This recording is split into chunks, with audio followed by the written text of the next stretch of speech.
Hey guys, I'm starting this new channel, and this is probably the first video that I'll put up today.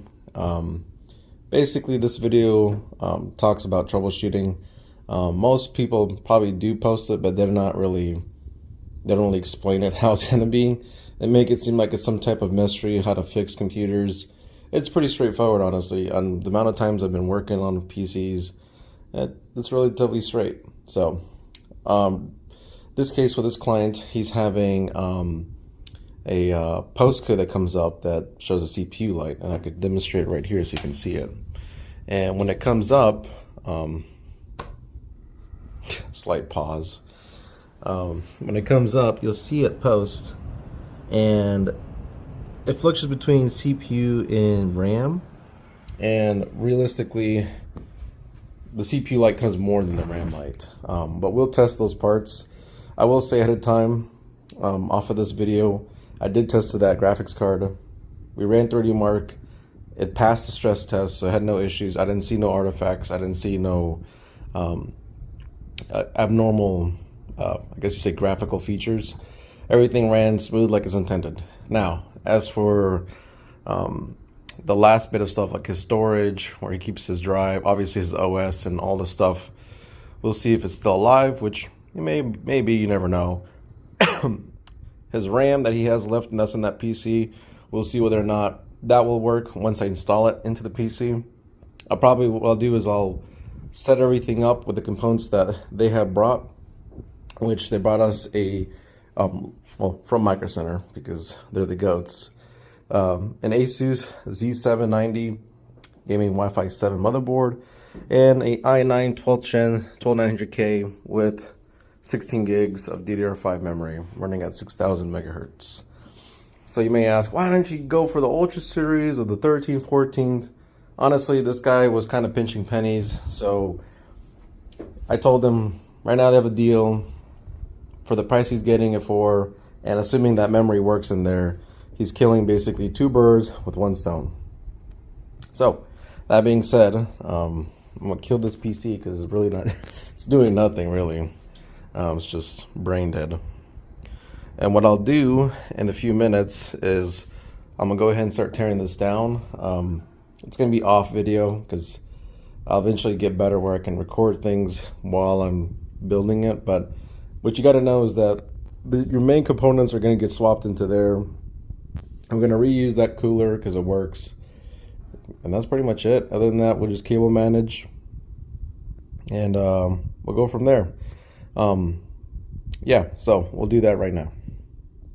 All right, so now that the PC's finished, everything works, everything posted. My only concern now, I'm thinking about it, because what used to be in here was an i5 13th gen. Don't remember the specific model it was, and there's an i9 12900K. So we will see when we run stress tests to see where temps hit with this cooler. If the cooler is not sufficient to cool this thing, we may end up having to just replace it, honestly. So yeah, that being said, I'm currently waiting on the customer to respond back so we can get into his account. Or worst case, I may have to do is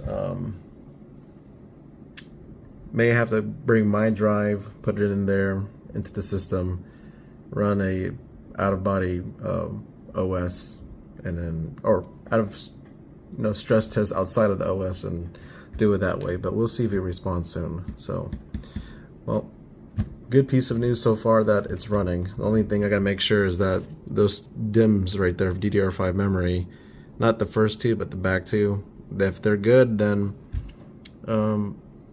we're good. So, and the client will be happy as well to hear that.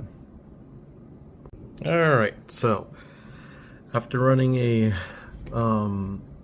stress test about, I don't even know, maybe like 35 minutes, 30 minutes, it's pretty much done, I would say. It's at 97 out of 98, and basically there hasn't been any problems with the 2 sticks of DIMMs of DDR5 memory. So now that's completed.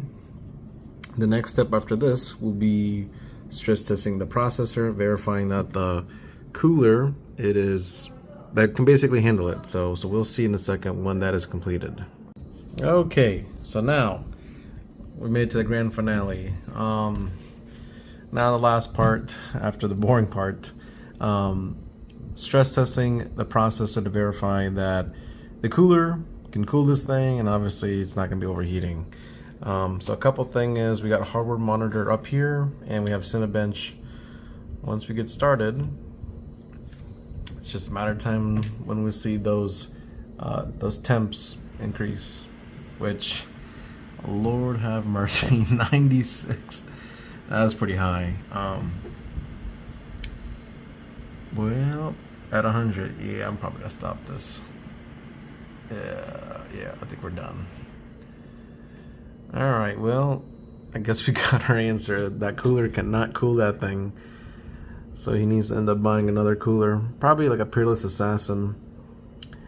Well, that being said, this is where probably the video is going to end right here, where regardless, once we change out that cooler and put a new cooler in, he's going to be a happy camper regardless. But at least the PC works, minus that it has, you know, thermal issues because the cooler can't cool it. So, but yeah, guys, moral of the story, troubleshooting, it's not too bad. Honestly, don't overthink it. It's best to just take it apart, test piece one at a time. That's the point of PC building, you know, enjoying, obviously, playing it, building it, but also if you had to help a friend or family member, take the time to take it apart and figure out what's causing the issue for this, with your, you know, with the PC itself. So, but yeah, if you guys have any question, concerns, yeah, you guys can give me a like, or obviously comment down below. I don't mind answering questions, but I'll be probably posting more videos like this, because probably by next week I'll have another client too. It'll be different. It won't look nothing like this. Probably some Dell Optiplexes.